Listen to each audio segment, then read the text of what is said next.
అసలు ఈరోజు ఈ ఆర్డర్కి పడినంత టెన్షన్ అసలు ఎప్పుడూ పడలేదు. హాయ్ అండి, welcome to Vijayamma cloud kitchen. అసలు ఏం జరిగిందంటే, ముందు రోజు నైట్ కిచెన్ నుండి ఇంటికి వెళ్ళి నేను పడుకునే టైంకి నాకు కాల్ వచ్చింది. అప్పటికే టైం నైట్ 11 అయిపోయింది. ఆ టైంకి మన రెగ్యులర్ కస్టమర్ ఒకరు కాల్ చేసి రేపు ఆఫ్టర్నూన్ 12కి 80 మెంబర్స్కి ఫుడ్ కావాలి అని చెప్పారు. ఒక్కసారిగా ఏం చేయాలో అర్థం కాలేదు, కానీ నో అయితే చెప్పలేకపోయాను. ఎందుకంటే వాళ్ళు ఆల్రెడీ మన దగ్గర బల్క్ ఆర్డర్ చేయించుకున్నారు, 2 ఆర్డర్స్ ఇచ్చారు. ఆర్డర్ అయితే ఓకే చేశాం, కానీ కిచెన్లో అయితే అసలు ఏమీ రెడీగా లేవు. ఆ టైంలో చికెన్ షాప్ వాళ్ళకి కాల్ చేస్తే కాల్ కూడా ఆన్సర్ చేయలేదు. అలా కంటిన్యూగా చేస్తే చివరికైతే కాల్ ఆన్సర్ చేశారు. పాపం వాళ్ళు కూడా నిద్రపోతున్నారు. ఎర్లీ మార్నింగ్ కావాలని చెప్తే తెచ్చిచ్చారు.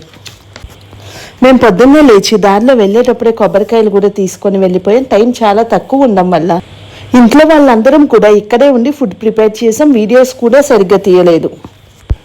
ఐటమ్స్ వచ్చేసరికి coconut milk pulao, chicken curry, chicken fry, paneer curry, egg fry, bread halwa, SP curd rice ఇవైతే ఆర్డర్ ఇచ్చారు. ఈరోజు ఈ ఆర్డర్ కాకుండా ఇంకొక ఆర్డర్ కూడా ఉంది. ఒక కస్టమర్ అయితే గారెలు అండ్ పూర్ణాలు కూడా అడిగారు. అవి కూడా మార్నింగ్ 9కి కావాలి అని అడిగారు. సో అన్ని ఐటమ్స్ కూడా ప్రిపేర్ చేసి ఆన్ టైంలో డెలివరీ చేశాం.